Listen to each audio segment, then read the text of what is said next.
Jadi potensi zakat kita itu 372 triliun. Wah, 300. Potensi wakafnya 185 triliun. Itu per tahun? Iya. Wah, dahsyat betul itu, dahsyat. Pak. Nah, sayangnya masih belum optimal.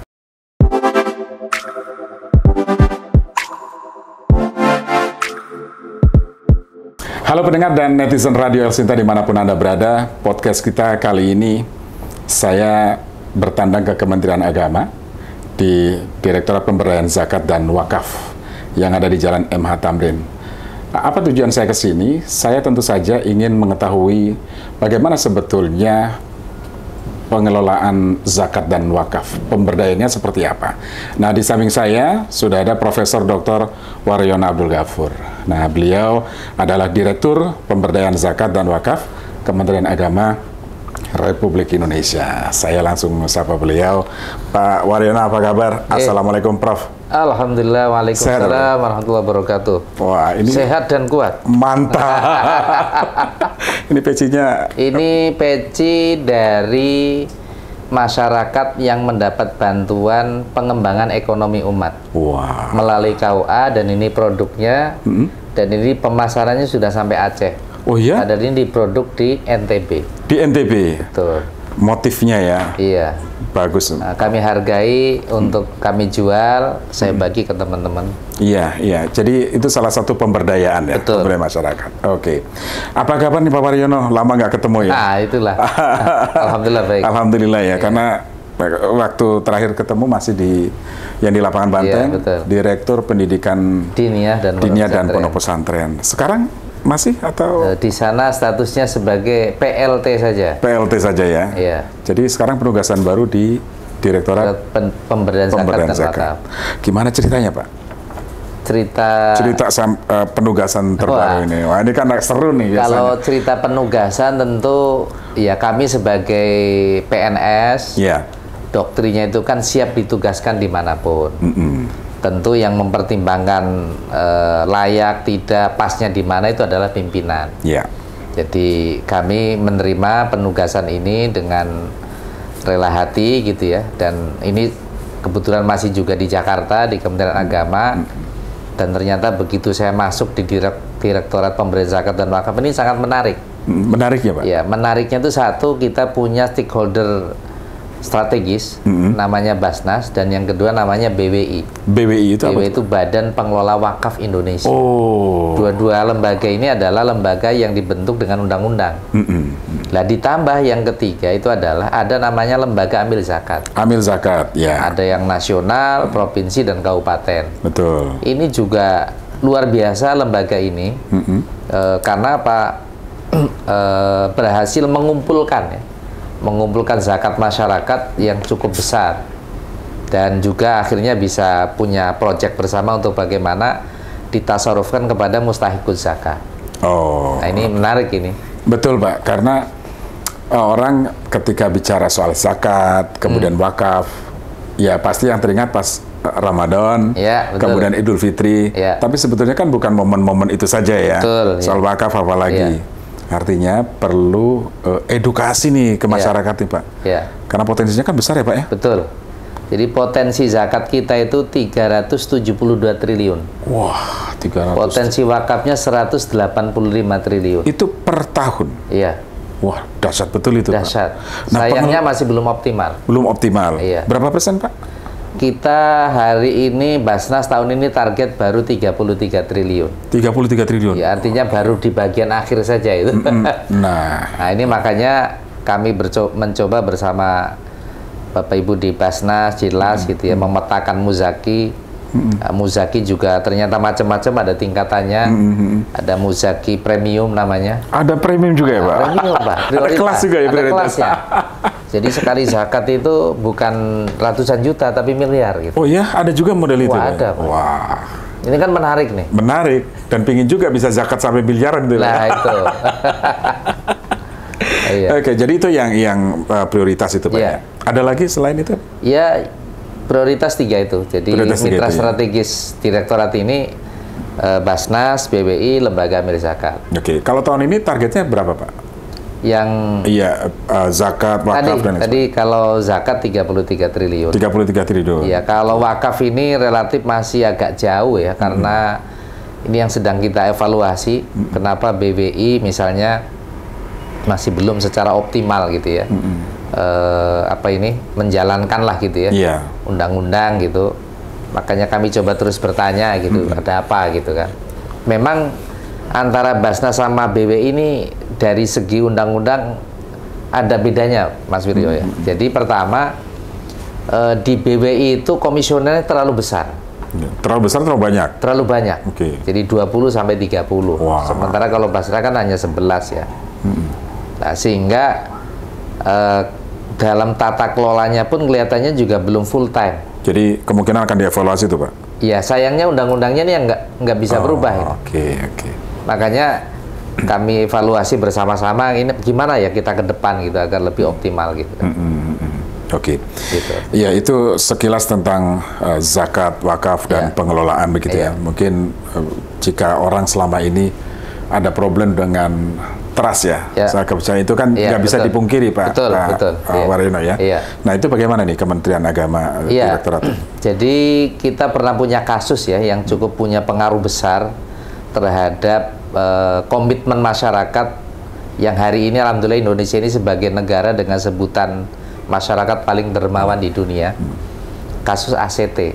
ACT, itu menghentak publik itu, Pak. Menghentak publik dan sampai hari ini masih punya pengaruh di masyarakat. Loh, kalau saya mau bayar infak, sedekah, terus lembaganya seperti itu ya saya nggak jadi gitu. Nah, makanya kami sebagai regulator itu menghendaki sesuai dengan amanat undang-undang, lembaga amil zakat ini wajib punya izin. Itu dalam rangka apa? Memastikan bahwa lembaga ini legal dan nanti ada audit, ada sertifikasi gitu ya, dinilai gitu. Kalau nanti ternyata tidak benar ya kami evaluasi gitu.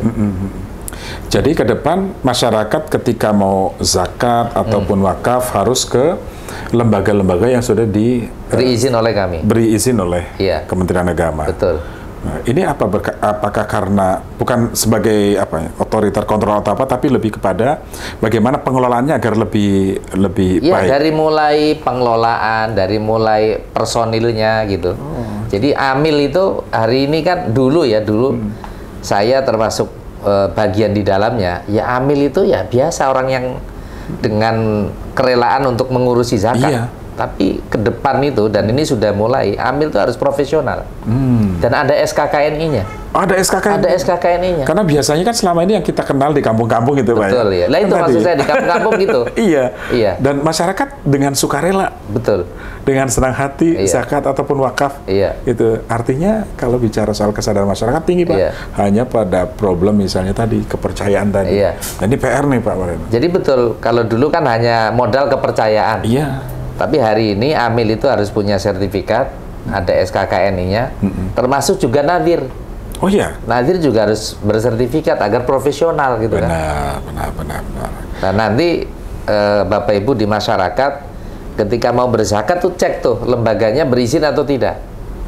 Termasuk kami juga kemarin bantuan Palestina itu agar disalurkan lewat pintu yang resmi. Nah itu misalnya Basnas gitu kan. Basnas, betul. Gitu Mas Wiryo. Nah memang ini menarik Pak, ketika bagaimana sih seluruh petugasnya ambil zakat dan sebagainya harus sertifikasi, karena dana yang dikelola kan sangat besar. Sangat besar, betul. Nah, dana itu kan harapannya bisa kembali ke masyarakat yang membutuhkan. Harus kembali ke masyarakat. Sehingga pemberdayaan umat ini bisa berjalan sebagaimana mestinya Pak. Iya betul, jadi izin itu diberikan kepada lembaga yang sesuai dengan undang-undang. Lah nanti ketika sudah dapat izin, kami juga ada kontrol lagi. Namanya audit. Nah, bahkan auditnya audit syariah. Audit syariah itu bagaimana maksudnya? Ada audit syariah kita. Sendiri itu pakai? Sendiri, ada instrumen sendiri gitu. Jadi audit ini pertama tentu saja memastikan tasarruf zakahnya ini benar nggak gitu. Kepada fakir miskin di mana, berapa gitu. Kemudian amil berapa, ibnu sabil berapa, warimin ada enggak gitu, harus semua akuntabel, harus transparan, dan karena itu bagian dari audit. Itu yang mulai mencoba ini dirancang atau sudah mulai. Sudah mulai. Okay. Jadi sejak undang-undang itu hadir, kemudian turun dalam bentuk PP, ada juga PMA-nya gitu. Dan ternyata dilala ada kasus ACT gitu kan. Oh, semakin gitu. Semakin betapa pentingnya gitu kan. Perizinan, kontrol, evaluasi, audit itu penting. Nah, pasca kejadian ACT itu bagaimana, Pak? Ya, yang dilakukan. Iya, yang dilakukan tentu tadi ya, kami mengingatkan LAS gitu. Karena untuk lembaga milih zakat baru itu kan harus tanda tangan fakta integritas. Jadi di situ ada poin-poin gitu ya, bahwa harus siap diaudit, harus siap pelaporan gitu kan. Pengelolanya juga kan 3, harus aman NKRI, aman syar'i, aman regulasi. Wah, NKRI, syar'i, regulasi. Wah, luar biasa gitu. Nih kalau. Iya gitu. Iya ya, betul, karena memang ini kan kembali kepada umat ya. Iya. Jadi harus betul-betul tepat sasaran. Nah, tadi problem dengan trust selama ini bagaimana, Pak? Mengajak masyarakat untuk cobalah percaya bahwa kita juga memberikan yang terbaik untuk umat. Iya. Begitu. Alhamdulillah kalau dari sisi pengumpulan, semakin hari meskipun ada kasus ACT, itu trust semakin tinggi. Oh ya? Semakin tinggi. Terbukti satu, tumbuhnya LAS juga lumayan. Jadi berkembang. Iya. LAS ini berkembang. Yang kedua, perolehannya juga semakin tinggi. Lah kemudian ini menarik Mas Wiryo. Kan kita juga mengembangkan wakaf uang. Wakaf uang. Wakaf uang. Itu bagaimana tuh Pak wakaf Jadi uang? orang kan dulu kita di desa pensiunan kan misalnya. Tahunnya kan hanya wakaf tanah. Iya, wakaf masjid, wakaf musola, wakaf kuburan gitu ya. Iya. Lah hari ini itu ada regulasinya, kita boleh wakaf uang. Ya wakaf uang misalnya ke jadi wakaf uang itu ada bisa ke BWI, bisa ke LKSPWU. Lembaga Keuangan Syariah Pengelola Wakaf Uang. Oke. Jadi bank-bank syariah itu ada di seluruh bank. Di seluruh bank bisa. Syariah bisa. Iya, yang sudah dapat izin dari kita. Jadi nggak semuanya dapat izin dong? Ya harus dinilai. Oh. Harus dinilai dulu memenuhi persyaratan atau tidak gitu. Kalau tidak ya kita tidak berikan izin. Oke. Jadi bisa melalui bank-bank itu ya. Ini memudahkan masyarakat ya. Iya. Oke. Itu salah satu terobosan yang terus Betul. Dan belakangan kami juga mengembangkan wakaf calon pengantin. Calon pengantin? Betul. Itu gimana tuh Pak calon pengantin? Jadi misalnya ada calon mempelai nih berdua mau nikah di KUA gitu kan. Kita beri kesempatan mereka untuk wakaf. Wakaf. Agar cintanya seabadi wakaf. Asik. Gitu loh. Dan alhamdulillah ini tadi barusan dapat laporan dari Kalbar. Per hari ini di Kalbar sudah, padahal baru berapa hari loh, sudah 111 juta. 111 juta ya? Iya. Karena wakaf uang ini terserah wakif berapa saja gitu. Terserah ya. Jadi, iya terserah. Oke, artinya ini yang terus coba akan dikembangkan. Betul. Ya terobosan ini ya Pak ya. Betul ya. Jadi bukan hanya zakat uang, tetapi wakaf uang juga sekarang digalakan. Iya. Oke. Nah kemudian bagaimana pengelolaan di masyarakatnya nih Pak? Iya. Setelah terkumpul masyarakat mengakses. Iya. Jadi BWI itu sesuai dengan undang-undang. Itu dapat tugas untuk bagaimana mendayagunakan aset wakaf yang produktif itu sehingga kemudian bisa digunakan oleh masyarakat. Contoh nih BWI punya rumah sakit mata Mawardi. Mawardi. Itu full wakaf itu. Oh itu full wakaf. Full wakaf. Oh. Jadi ya itu nanti wakaf itu akan seperti itu. Nah, misalnya di tempat lain teman-teman di Bandung Rumah Amal Salman ya itu juga sedang membuat rumah sakit. Banyak. Jadi wakaf itu kan lebih luas daripada yang diperuntukkan untuk zakat. Iya, iya. Ya kan lebih luas pendayagunaannya. Betul, betul. Nah, makanya ini terus dikembangkan bagaimana wakaf itu dirasakan kehadirannya oleh masyarakat. Oke. Nah, bicara soal wakaf, ini kan bersentuhan dengan umat ya Pak, Betul. Secara langsung dengan umat. Yeah. Kalau Pak Waryono sebelumnya di Pontren, ini kan bersentuhan dengan pendidikan pesantren dan pondok pesantren ya. Sesuatu yang beda nih Pak. Betul, betul ya. Gimana yang Pak Waryono rasakan perbedaan itu Pak? Iya, sebenarnya begitu saya di sini itu loh, kita ini sebenarnya banyak irisannya. Nah, sayangnya selama ini itu tidak terbangun. Nah, makanya apa? Kenapa gini? Jadi misalnya gini Pak Wiryo ya, kami punya program inkubasi wakaf produktif. Ini yang memperoleh itu bisa pesantren. Oh, karena pesantren itu umumnya adalah wakaf. Iya, iya, iya. Yang sudah punya program pengembangan usaha. Betul. Oh, banyak tuh ya. Kami support kan. Betul. Jalan nih. Iya. Gitu loh. Masjid juga umumnya wakaf. Lah masjid itu kebutuhan realnya apa? 1, bayar listrik.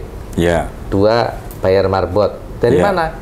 Kalau hanya mengandalkan infak tentu boleh jadi kedodoran. Betul. Lah maka masjid-masjid itu hari ini kita dorong misalnya punya fungsi non ibadah mahdoh.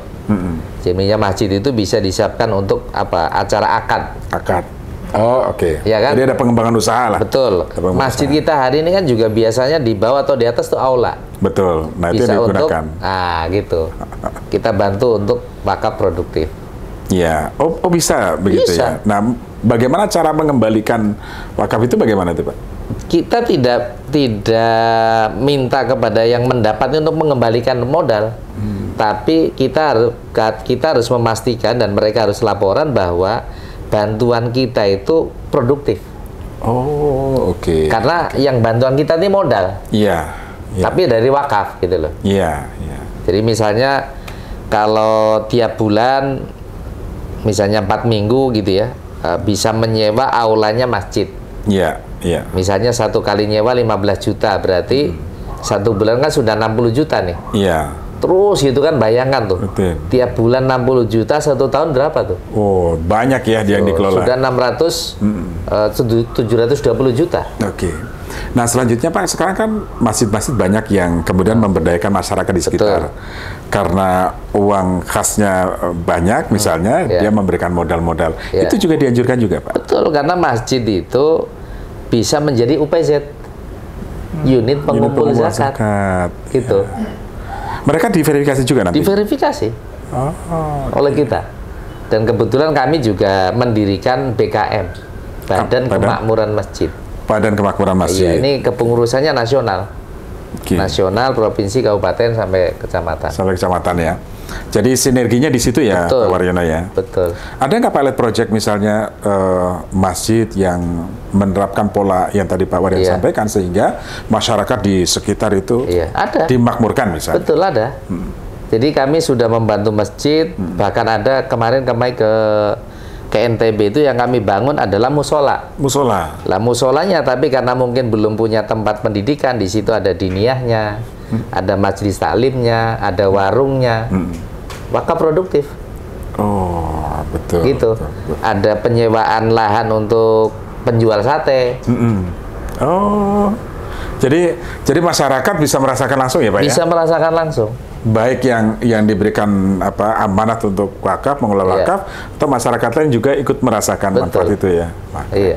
Karena selama ini kan orang bicara bagaimana pemberdayaan umat di sekitar masjid, selalu seperti Jogokarian misalnya seperti itu, model seperti itu jadi model inspirasi lah. Betul itu, gitu ya, Pak? Iya, kayak Jogokarian itu salah satu contoh gitu. Meskipun itu lebih bisa jadi contoh untuk bagaimana mengelola potensi jamaah gitu kan. Iya, betul. Dan saya kebetulan juga pernah menulis artikel, Mas Wiryo, tentang masjid incorporated ya. Jadi masjid itu bisa menjadi korporasi sebenarnya. Iya. Karena apa? Ya pertama jamaahnya kan bisa macam-macam tuh. Betul.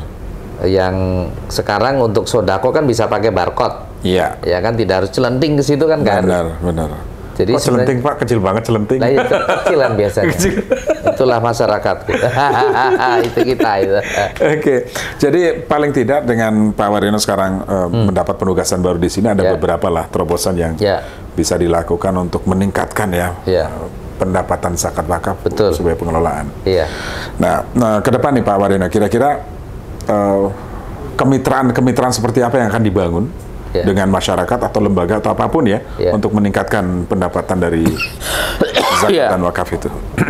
Iya, jadi pertama kami bekerja sama dengan Kemendagri ya. Kemendagri? Ya. Misalnya apa? Untuk zakat ASN. ASN, oh iya. Nah, ini contoh aja, kami di Kementerian Agama ini itu kalau tidak salah ya, itu tiap tahun itu terkumpul 1,9 miliar. Setiap tahun? Iya, setiap tahun. Banyak loh. Nah itu makanya. Jadi itu baru di lingkungan Kemenak di pusat ini. Di pusat Kemenak ya? Oh, oke. Belum nanti kalau ke daerah. Gitu kan? Belum madrasah. Oh iya betul. Jadi potensi baru dari ASN aja luar biasa. Saya pernah menghitung Pak Wiryo, zakat fitrah. Misalnya umat Islam itu berapa sekarang? 250 juta. Zakatnya, zakat fitrah 30.000. 30.000 kali 250 juta berapa? Wah, jebol nih kalkulatornya. Baru zakat fitrah. Baru zakat fitrahnya aja itu ya? sudah saya hitung sekitar 33 triliun. 33 triliun. 1 tahun. 1 tahun, baru zakat dari zakat fitrah ya? Belum potensi yang lain ya? Belum potensi yang lain. Wah. Artinya kalau manajeble gitu ya, potensi keuangan Islam melalui filantropi itu luar biasa. Iya. Hanya saja ini yang tantangan kami, belum semuanya manajeble. Ini Belum yang... semuanya satu pintu. Oke. Gitu. Padahal kalau manajeble dan satu pintu, waduh, kita kan ngikuti SDGs juga nih. Iya. Jadi bagaimana kita itu berkontribusi misalnya mengatasi stunting, mengatasi masyarakat yang marginal. Kita masuk di situ juga. Oh, masuk ke sana juga ya? Masuk ke sana juga. Jadi memang kembali ke sosial juga pada Betul, akhirnya itu ya? kembali ke masyarakat. Oke. Tapi nggak bisa dipungkiri Pak, sekarang ini kan masih banyak lembaga-lembaga yang ya masih nakal lah Pak, yang harus ditertibkan. Karena ini kan merugikan dan ini yang membuat masyarakat trustnya itu berkurang terhadap lembaga zakat. Nah nanti kita bahas Pak di segmen berikutnya ya. Dan pendengar juga netizen Radio Sinta, selanjutnya kami akan bahas apa sih yang perlu dilakukan untuk menertibkan ya lembaga-lembaga yang kerap berbuat nakal, memanfaatkan kedermawanan masyarakat kita untuk kepentingan sendiri. Nantikan sesaat lagi.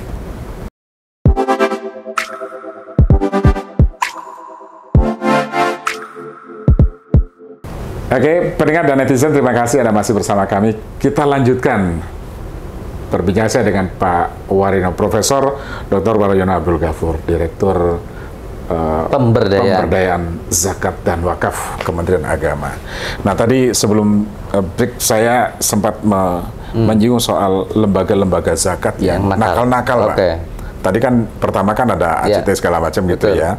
Nah, mereka itu memanfaatkan kedermawanan masyarakat kita. Ada juga di antara mereka yang ya amal-amal segala macam untuk kepentingan gerakan-gerakan radikal-radikal. Ini gimana nih Pak Kementerian Agama nih? Iya, makanya kami bekerja sama dengan APH. APH? Iya, dengan kejaksaan, dengan kepolisian, betul, aparat penegak hukum, dengan KPK gitu. BNPT. Termasuk ketika proses mereka mengajukan izin itu di tracking dulu. Kita memang perlu hati-hati. Afiliasinya kemana? Afiliasinya kemana? Nanti kalau sudah ketahuan sudah dapat izin pun kami pantau gitu ya, penyalurannya kemana gitu kan. Itu kami pantau semua. Iya, karena kan beberapa waktu lalu misalnya Pak Waryono ya, ada satu lembaga, saya tidak sebutkan namanya, tetapi mereka mengumpulkan uang masyarakat untuk Palestina dan lain sebagainya, tetapi setelah ditelisik BNPT nggak nyampe, nyampenya ke sebelah kiri misalnya. Nah ini kan sangat apa ya, masyarakat dirugikan. Iya. Jadi memang saya juga mendorong masyarakat tadi ya untuk memastikan bahwa lembaga yang mendapatkan kepercayaan itu ada legalitas dari negara, itu satu. Kemudian yang kedua, memang ada masyarakat yang tipologinya itu ikhlas. Udahlah, saya kan sudah sodakoh, nyampe atau tidak kan itu urusan dia dan tanggung jawab dia gitu kan. Ini yang dimanfaatkan, mohon maaf, oleh sebagian oknum gitu ya. Tadi bahasanya Pak Wiryo itu memanfaatkan kedermawanan masyarakat sehingga kemudian wah udah paling nggak bertanya kok gitu. Mau dikemanakan. Karena udah lillahi ta'ala gitu ya. Makanya saya mengingatkan teman-teman pengelola gitu ya. Saya bilang ya kita ini sama-sama tahu lah bahwa ma yalfidzu min qaulin illa ladaihi raqibun atid, saya bilang. Terus sekarang bentuknya CCTV. Tapi manusia itu hebat, saya bilang gitu. Bisa melakukan rekayasa macam-macam. Tapi apakah kita mau melakukan itu ketika kita yu'minuna bil ghaibi, saya bilang. Itu kan normatifnya ya. Nah, sisi sosiologisnya bahwa setiap apa yang kita lakukan itu kan harus dipertanggungjawabkan. Kepada siapa? Kepada publik. Nah, disitulah pentingnya laporan. Nah, makanya Basnas, LAS itu ada laporannya. Gitu. Dia secara berkala harus memberikan laporan itu ya? Nah, tapi jumlahnya kan banyak yang belum terdaftar nih Pak. Kalau rilis setahun yang lalu itu kan Pak Menteri merilis 108. 108. Iya, lembaga yang tidak berizin. Lembaga amil zakat ya. Itu yang sudah terdaftar, maksudnya sudah didata ya, yang belum berizin. Tapi di luar itu yang mungkin masih betul. Saya juga dapat laporan gitu ya. Sepanjang laporannya itu dilengkapi dengan dokumen yang mungkin bisa kami lanjutkan, itu kami lanjutkan. Nah, tapi kalau misalnya belum, ini kan kami makanya tadi bekerja dengan Kesbanglismas, bekerja sama dengan kepolisian. Itu maksudnya apa? Karena ketika kan undang-undangnya jelas nih, siapapun yang tanpa izin dan macam-macam tidak boleh pengumpulan itu kan. Itu kan jelas itu. Nah, makanya ya kami bekerja sama dengan aparat penegak hukum, ayo kita tindak gitu kan. Persuasif dulu atau gimana tuh? Persuasif kita. Ke mereka ya? Iya, menaikkan surat segala macam untuk memberikan laporan atau... Oke. Persuasif. Persuasif. Tapi kalau misalnya sampai kemudian bandel, ya kita laporkan. Oke, jadi penegakan hukum di situ ya? Iya, penegakan hukum di situ. Oke, nah ini yang sekiranya masyarakat kan perlu diedukasi tadi Pak. Jangan sampai misalnya tadi memanfaatkan kedermawanan masyarakat kita kan ya sudah loman, kemudian lillahi ta'ala, udah urusan mereka gitu. Tapi kan yang dia keluarkan berapapun kecil itu kan bisa bermanfaat. Betul, gitu. Bisa kalau disalahgunakan dampaknya kan ke kita juga gitu lah Pak. Nah itu gimana tuh mengedukasi mereka tuh Pak? Iya, kami terus kami kan juga dapat amanat untuk pembinaan. Nah, ini dia. Itu undang-undang tuh. Jadi kami terus berkomunikasi, kami juga koordinasi, kami juga mengundang mereka untuk rapat kerja gitu kan.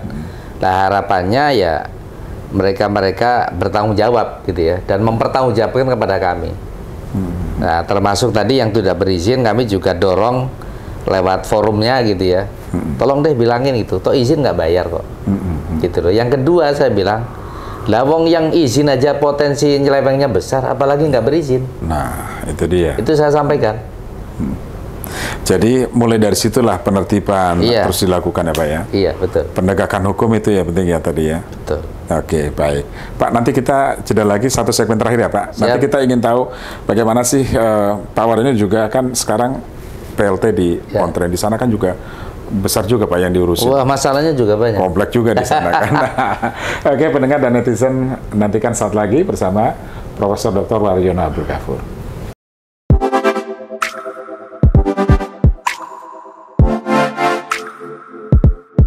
Baik pendengar dan netizen, terima kasih masih bersama kami. Saya masih bersama dengan Profesor Dr. Waryono Abdul Ghafur, Direktur Pemberdayaan Zakat dan Wakaf Kementerian Agama. Tapi kali ini saya ingin membahas sedikit nih Pak ya. Ini tentang penugasan Pak Waryono sebagai pelaksana tugas di Direktorat Pendidikan Diniyah dan Pondok Pesantren. Kantornya di seberang sana ya. Di lapangan Banteng. Banteng. Nah, di sana bagaimana Pak sekarang Pak Pondok Pesantren? Kan saya dengar kan waktu itu sesuai amanat undang-undang ya, kan harus ada direktorat sendiri dan sebagainya. Nah itu gimana Pak? Ya, minimal kami dapat informasi dari Pak Menteri bahwa usulan Direktorat Jenderal itu sudah disampaikan ke Menpan RB kepada Presiden gitu kan. Ya tentu Pak Menteri sebagai Menteri dalam tanda petik yang lainnya sebagai mubalik menyampaikan gitu kan aspirasi dan juga amanat gitu ya kepada Presiden itu sudah tersampaikan. Sudah tersampaikan. Jadi, nanti keputusan politik aja. Keputusan politiknya ada di Presiden. Ada di Presiden dan DPR nanti gitu. Dia. Karena ya beliau juga menyampaikan gitu bahwa pesantren ini kan lembaga pendidikan dan juga dakwah serta pemberdayaan masyarakat yang genuine ya, indigenous gitu kan, dan khas gitu ya, dan punya peran dan kontribusi besar pada negara. Jumlahnya pun semakin hari semakin meningkat gitu. Sampai 3.000 pesantren lebih ya Pak? Sekarang 40.000 lebih. Bukan 30.000 lebih, 40.000 lebih. Wah, jumlahnya itu banyak betul itu. Dan di pesantren itu dari mulai perguruan tinggi ke bawah ada semua. Ya. Dari yang tradisional sampai yang ultra modern. Itu ada. Gitu. Jadi dan sebenarnya memang kultur pesantren itu kan dari dulu sebenarnya mandiri ya. tidak berharap dari negara gitu. Tapi Pak Menteri sering menyampaikan kepada kami gitu ya bahwa ini justru hutang negara kepada pesantren. Paham berarti ya? Nah, itu loh. Jadi mestinya negara hadir nih. Betul. Dan yang hadir bukan hanya Kementerian Agama, gitu loh. Kementerian Desa, Kementerian Ekonomi, Kementerian Koperasi, Kementerian Kelautan dan sebagainya harus masuk ke pesantren, berkontribusi gitu. Cara mereka kontribusi apa dengan pelatihan atau apa? Yang utama kan tentu bagaimana pengembangan sumber daya manusia pesantren. Disesuaikan dengan kebutuhan. Misalnya karena anak-anak pesantren ini boleh jadi dari kaum nelayan, pesisir misalnya ya dilatih lah. Ada Kementerian Kelautan lah di sana, gitu loh. Sinerginya di situ ya Pak? Betul. Kementerian Pertanian. Pesantren kita kan banyak di desa-desa. Betul. Hidup di pertanian. Ya dilatih lah biar.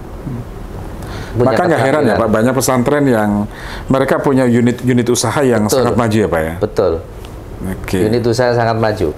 Itu hasil dari sinergi yang dilakukan selama ini ya Pak. Iya. Nah ini terakhir nih Pak, ini kan menjelang Pilpres ya. Kan banyak orang yang bukan banyak orang tapi capres ini kan melirik lah, ya kan melirik menjual pesantren. Ada yang mengatakan wah kita siapkan dana SPU abadi segala macam. Nah, saya tidak tahu apakah mereka paham atau tidak atau hanya sekedar jualan politik. Nah, Pak Waryono yang tahu betul kondisi pesantren itu seperti apa sih Pak sebenarnya Pak? Ya untungnya Pak Menteri itu sudah membekali kami ya dengan program Kementerian Pesantren agar pesantren itu mandiri dan memiliki daya tawar kepada orang-orang yang selama ini berpolitik. Nah, karena apa? Dengan jumlah pesantren yang besar, santri yang besar, ustadz yang banyak itu, ini kan menjadi kapital nih, bisa dikapitalisasi kan. Nah, ketika pesantrennya kuat, maka orang-orang pesantren tidak mudah kemudian janji-janji mulu gitu kan. Nyatanya ketika sudah jadi juga begitu saja gitu kan. Hari ini insya Allah masyarakat pesantren sudah lebih sangat cerdas gitu ya dengan situasi itu, sehingga hari ini kami butuh bukti bukan janji kan. Ya itu yang dibutuhkan ya. Itu bukti bukan janji. Bukan janji. Bukan janji. Tapi yang paling dibutuhkan kalangan dunia pesantren ya Pak ya, terhadap capres ini yang selama ini mencoba mengambil hati ya dengan program inilah segala macam, itu apa sih Pak sebenarnya? Ya tentu tadi bahasa kalau janji kan pasti kalau dia sudah ini kan kita tinggal nagih janji gitu ya. Kehadiran negara untuk pesantren, karena pesantren ini dari 40.000 itu mungkin 90%-nya kan pesantren dengan kondisi sesuai dengan keuangannya kiai. Iya. Nah ini yang repot Pak. Nah itu. Jadi kalau kiainya mohon maaf kurang kaya, misalnya tidak punya relasi politik yang kuat, ya pesantrennya seperti itu. Iya. Bahkan ada pesantren relasinya kuat bahkan dengan presiden, tapi nggak mau dibantu ada. Ada juga. Ada juga. Udahlah kami ini begini aja gitu. Toh sudah melahirkan banyak orang hebat. Iya. Itulah sebenarnya pesantren itu dalam tanda petik nggak minta. Karena sejak awal niatnya para pendiri pesantren itu justru berkontribusi untuk negara, untuk bangsa. Lah kalau negara mau membayar alhamdulillah. Tapi kalau tidak ya katanya loh kok terlalu gitu. Oke, baik. Jadi terakhir nih, apa nih harapan Pak Waryono ya? Nanti kan akan ada pejabat yang pengganti Pak Waryono. Saya ya. Kan ada. Nah, kemudian tentu banyak PR nih yang harus dibenahi atau dilanjutkan program-program apa nih Pak Waryono? Iya, banyak yang masih menjadi PR ya untuk kepemimpinan di direktorat setelah saya itu. Misalnya pasca undang-undang ini masih banyak yang harus dibenahi, misalnya tentang digitalisasi gitu ya. Terus yang kedua program Kementerian Pesantren. Yang ketiga kualitas pendidikan di pesantren. Kemudian yang keempat itu terkait dengan data pesantren. Data santri, data ustadz, data kiainya, ini kan masih belum terintegrasi. Nah, harapannya ke depan siapapun nanti yang melanjutkan saya, ya PR itu dilanjutkan. Iya. Sehingga kemudian semakin hari pesantren ini datanya komplit, profilnya juga dapat dilihat gitu. Kemudian potensi pesantren juga terpetakan, sehingga nanti program-program pemerintah itu tinggal menyesuaikan dengan apa yang dibutuhkan di sana gitu, ya. Oke, jadi terintegrasi semuanya dengan betul. Baiklah kalau begitu. Pak Waryono, terima kasih sudah bersama kami, meluangkan waktu. Sukses di penugasan baru Pak ya. Alhamdulillah, amin, amin, amin. Baik, terima kasih. Selamat. Assalamualaikum. Waalaikumsalam warahmatullahi wabarakatuh. Pendengar dan netizen, demikian tadi wawancara saya bersama Profesor Dr. Waryono Abdul Ghafur, Direktur pada Pemberdayaan Zakat dan Wakaf Kementerian Agama Republik Indonesia. Saya sudah sampai jumpa pada kesempatan yang lain.